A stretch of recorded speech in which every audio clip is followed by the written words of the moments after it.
Hello everyone, bom dia pessoal, e aí, tudo bem com vocês? Olha só, hoje nós vamos trabalhar com o capítulo número 13, que é justamente esse título aí, Health as a Right. E aí a nossa parte gramatical dentro desse capítulo é o Reported Speech.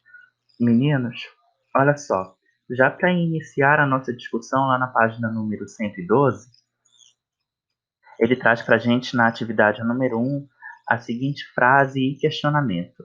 Brazil has a universal health coverage. What do you know about it? Então ele diz que o Brasil tem uma cobertura universal da saúde. Vocês sabem qual é? Né? Então, o que vocês sabem sobre essa cobertura universal de saúde, né? E aí ele pergunta como esse sistema é chamado, quais são os aspectos positivos desse sistema, né? E o que precisa ser melhorado. Então é interessante aí nessas questões vocês pontuarem, pode ser em língua portuguesa mesmo, tudo bem? Aqui eu trago para vocês também um glossário, né, com algumas palavras para vocês, que has quer dizer ter, health quer dizer saúde e coverage quer dizer cobertura. Meninos, é interessante vocês saberem também aqui que o SUS é o que nós utilizamos aqui no Brasil, né, um sistema gratuito aí de assistência à saúde, mas que existem alguns outros países, como por exemplo o Canadá, que tem o Health Canada, que ele também é como se fosse o SUS. Não é igual ao nosso SUS. Ele é parecido, mas é um sistema também universal de cobertura à saúde. Tá bom? Lá na página 113, dentro de Perspectives, nós vamos ter então aí um folder. E aí esse folder ele vai estar falando sobre algumas situações acerca da saúde pública, né? The Public Health, como nós temos aqui na imagem. E aí eu tenho aqui algumas palavras também que vocês podem encontrar lá, como treatment, que é o tratamento, pay, que quer dizer pagar, policies, quer dizer políticas, available, disponível, whole, que quer dizer inteiro, certo? Então aqui a partir desse glossário vocês vão conseguir compreender também o que está escrito no texto. Então deem uma lida com calma, vejam quais são as palavras que parecem com língua portuguesa, destaquem essas palavras, as palavras que vocês conhecem, destaquem essas palavras também. E a partir desses destaques, é interessante vocês fazerem uma terceira leitura para essa compreensão. Então, isso vai ajudar muito vocês nesse momento de compreensão do texto, tudo bem? Então, aí, dentro dessa página 113, acerca do texto, nós temos a atividade número 2, em que ele nos diz: além de prover um serviço de qualidade, quais são os objetivos da Organização Mundial da Saúde? Então, de acordo aí com esse material. E a atividade número 3 nos diz: todos os países possuem uma cobertura universal de saúde? Então, é interessante vocês fazerem essa pesquisa da atividade 3 na internet, para ajudar vocês aí nessa resolução, tudo bem? Já lá dentro da nossa página número 114, lá na coluna do Insights, nós vamos ter a atividade número 1 sobre o texto do procon.org, né, que é justamente essa organização aqui. E aí ele diz o seguinte: observe o texto rapidamente e responda as perguntas abaixo. E aí nós temos essas duas perguntinhas.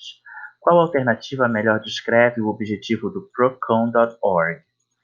E qual alternativa melhor descreve o objetivo desse texto? Então aí eu tenho nessas duas perguntinhas para vocês trabalharem nessas resoluções. Lembrem, é só para nós olharmos rapidamente o texto, não é para nós lermos ele minuciosamente, tudo bem? E aí nós vamos ter a atividade número 2, que está lá também próximo a esse texto. Nela nós temos escreva verdadeiro ou falso de acordo com as informações do texto.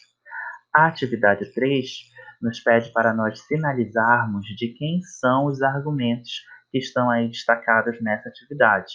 É o Obama ou é o Kenobi? A atividade 4 vai nos pedir para enumerar as frases abaixo de acordo com cada um dos parágrafos. Então, nós temos aí algumas frases e temos parágrafos lá do texto. São 5 parágrafos, se eu não estou enganado. E aí vocês podem fazer essa enumeração, tudo bem? E aqui na atividade número 5, ele nos pede qual o percentual da população brasileira que não possui assistência à saúde. E aí ele pede para nós fazermos essa pesquisa dentro do contexto de internet, né? Então, pesquisem no Google qual é a porcentagem da população brasileira que não tem assistência à saúde. E aí, a partir da resolução da pesquisa de vocês, né, do que vocês encontrarem, vocês respondem essa atividade número 5. Então, a atividade 2, 3 e 4, elas estão, né, condicionadas ao texto, elas são sobre o texto. E a questão número 5 é uma pesquisa que vocês farão na internet, tudo bem? Avançando um pouquinho, a gente vai entrar aqui no nosso tópico gramatical. E aí, nesse tópico gramatical, nós vamos trabalhar com reported speech, mas dentro da perspectiva de perguntas, de questions, né? Como nós podemos ver aqui em cima. Então, meninos, existem dois tipos de perguntas. Existem as perguntas que são, como nós dizemos, yes, no questions, que é quando nós podemos responder com sim ou não essas perguntas. E existem as perguntas que nós vamos ter, como vocês podem ver aqui no título da tabela, que são perguntas com WH. Bom, primeiramente nós vamos trabalhar com as yes, no questions. E aí, meninos, eu vou ter um discurso direto, ou perguntas diretas, no caso, né, já que nós vamos trabalhar com perguntas, e vamos ter perguntas indiretas. Aqui eu separei elas por tempos verbais, ó, como vocês podem ver. Então, todas as perguntas que eu tenho que estão no presente simples, como do you have any aspirin? Né? Você tem alguma aspirina? Elas vão passar para o passado quando essa pergunta vai ser mencionada para uma outra pessoa. Né? Então, aqui eu estou perguntando, você tem alguma aspirina? E aí, quando eu tenho o discurso indireto, que é quando eu vou dizer essa pergunta para alguém, eu vou dizer o seguinte: olha só, ela me perguntou, she asked me, if I had any aspirin. Então, ela me perguntou se eu tinha uma aspirina, ou alguma aspirina, no caso. Né? Então, olha, percebam que aqui eu tenho uma pergunta no presente, do you have? E quando eu passo ela para a forma indireta, ela vai ficar no passado, que no caso aqui o verbo ficou na forma dele de passado, que é o had. Tudo bem? Olha aqui o outro exemplo. Are you okay? Você está bem? E aí eu vou passar também esta perguntinha para a forma indireta que vai ficar.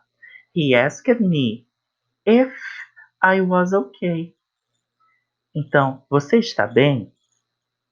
E aqui, fazendo a tradução, ele perguntou para mim, ele me perguntou se eu estava bem, se eu estava ok, certo? Então, sempre o presente que passa para o passado. A mesma coisa acontece quando nós temos o tempo continuous, né? Que é aquele que na língua portuguesa nós temos como gerúndio. Então, aqui olha a pergunta. Is he sleeping? Ele está dormindo? E aí, ó, she asked, ela perguntou, if he was sleeping, se ele estava dormindo, né? Então, ele está dormindo no presente, está. E aí ela me perguntou se ele estava dormindo. E quando eu tenho uma pergunta indireta, eu não tenho um question marker, né? Que é o ponto de interrogação, como vocês podem ver aqui, perceber. Are you waiting for me? Você está aguardando por mim? É o nosso próximo exemplo. E aí a tradução aqui fica. Ela perguntou se eu estava aguardando por ela. Né? Então, ó, meninos, aqui eu esqueci um R no final, tá? É her e não he. Então, ela perguntou se ele estava aguardando por ela. Olha quando eu tenho can. Can I help you? Posso ajudar você? E aí ela perguntou se ela podia ajudar. Então, o can, que é no presente, ele vai ter a ideia de passado. Can they come in? Eles podem entrar? He asked if they could come in. Então, ele perguntou se eles podiam entrar. Meninos, então, sempre essa é a ideia que eu vou ter. Presente, que vai passar para o passado quando a pergunta for indireta. Mas o que acontece, então, quando nós temos perguntinhas com WH. Nessa situação, eu vou ter também a mesma organização aí de mudanças, né? No discurso direto, eu vou ter então lá no presente simples. Why are you here? Por que você está aqui? E aí eu vou passar também essa ideia de pergunta para o passado. Ele me perguntou por que eu estava lá. He asked why I was there. Então eu sempre vou pensar igualzinho à língua portuguesa. Ó. Olha o segundo exemplo. O que você quer? Então ele perguntou o que eu queria. Então sempre vai ser essa ideia de presente que passa para o passado. Ó, por que ele está dormindo? Então ela perguntou porque ele estava dormindo, certo? Então o que está mudando aqui? O meu verbo, né, da pergunta, que no caso é está, e aqui ele passou para estava. Aqui em cima é o quer, e aqui queria. Tudo bem? Então aqui, olha, no segundo exemplo do Continuous, ele pergunta onde ela está indo? E aí quando eu passo para o passado, fica ele perguntou onde ela estava indo. Tudo bem? Então, perguntas diretas, perguntas indiretas. Quando eu utilizo can, funciona do mesmo modo. How can I help you? Né? Como eu posso ajudar você? Então, ela perguntou como ela poderia ajudar. Quando nós podemos visitar ela? Então, eles perguntaram quando eles podem visitar ela, certo? E aí aqui eu posso trocar o meu can para could também, né? E aí ficaria quando eles podiam visitá-la. Tudo bem?